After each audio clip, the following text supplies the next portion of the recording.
On the morning of August 9th, 2025, Nairobi buzzed with optimism as a group of residents headed to State House for an empowerment program. Making their way into State House, their voices rang out with chants of two-term, a show of support for President William Ruto, signaling their hope for his re-election in 2027.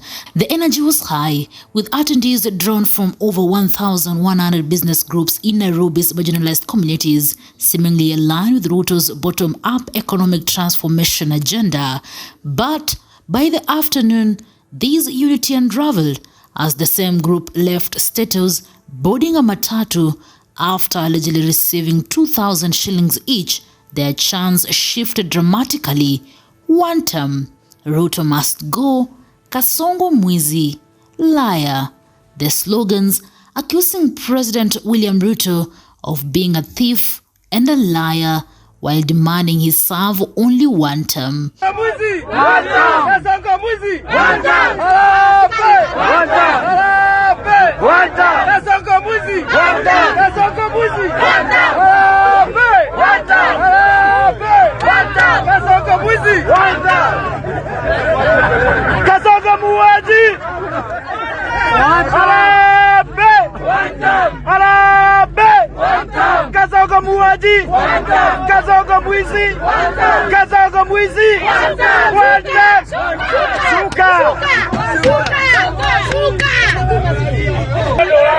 Marking a stunning reversal in sentiment within hours. This sharp contrast from morning cheers for a second term to afternoon cries of dissent captures the volatile pulse of Kenya's political landscape.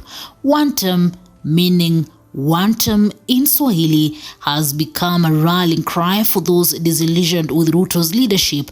The accusations of Kasongo Mwizi, Swahili for thief, and liar reflect deep anger over perceived corruption, broken promises, and economic hardships. The chants reported in post on X highlight a growing distrust, amplified by the fact that they came right after an event meant to foster goodwill. Kiburi, unaona hizi zote ni soda na tukunywi, tatuoneshe. Tumemea kiburi. Hii ni kiburi tumemea. Wewe ni safaras. Tumemenyea kiburi. Soda, main. Nazitupa, hebu ona gabo. Wewe ona gabe. Masafara tumemea kiburi. Hiyo ni gabo. Gabo yetu tunarogota hadi masoda. Gabo ya State House. Na kuja tu State House. Gabo iko hivi. Let's step back to the State House event. The Nairobi County Empowerment Program, held on August 9th, 2025, was a flagship initiative under Ruto's administration. Over 1,100 business groups gathered, joined by Nairobi Governor Johnson Sakaja, as Ruto pitched his vision for uplifting marginalized communities. Vitu ziko hapa ni nyinyi muliuliza ama mnaekelewa? Muliuliza ama mnaekelewa? Wangapi waliuliza car wash? Wangapi waliuliza saloon? Wangapi waliuliza tents and chairs? Watu wa catering wako wapi? Watu wa bikes wako wapi? Situpigie rais wetu makofi jameni. He highlighted projects like the affordable housing program and Nairobi River regeneration, touting the Hustler Fund's 72 billion shillings disbursed to 26 million Kenyans. Each attendee reportedly received 2,000 shillings, framed as support for small-scale entrepreneurs. Ruto used the platform to dismiss the WanTam and Ruto Must Go chants as empty noise, urging critics to offer solutions and stressing that the 2027 elections will decide his fate. Ati wanajaribu kututisha ati na WanTam. Mimi nataka niwaambie wale, we will not succumb to the blackmail of WanTam. We will not succumb to the threats of WanTam. We are committed to the transformation of our nation. We are transforming our country. The morning's two-term chants seemed to align with his narrative, suggesting public backing of his agenda. But the 2,000 shillings handouts intended to empower became a flashpoint. For many, the sum was a stark reminder of the government's disconnect from Kenya's economic realities, where inflation and unemployment hit hard. With nearly 1 billion shillings allocated for state house innovations in 2025, the payout felt like a token gesture, fueling accusations of Ruto being a liar who prioritizes optics over substance. Post on X noted the irony of the afternoon chants, suggesting the money failed to buy loyalty. Similar cash distributions, like the 10,000 shillings for flood victims, have faced criticism as inadequate, further stoking the thief and liar labels. The shift from two-term to WanTam in a single day underscores how quickly public sentiments can soar when expectations go unmet.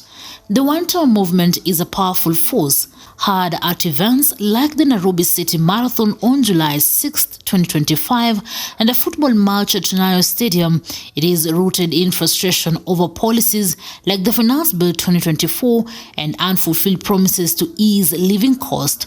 Former Deputy President Rigathi Gachagua has championed the slogan, framing it as a democratic push for better governance in 2027, not an unconstitutional ouster. The accusations of thief and liar tied to allegations of mismanagement amplified by the 2024 Gen Z protest that left dozens dead and hundreds injured. This protest, driven by Kenya's youth, nearly 800,000 of whom enter the job market annually, often jobless, set the stage for ongoing dissent. Ruto's response has been defiant.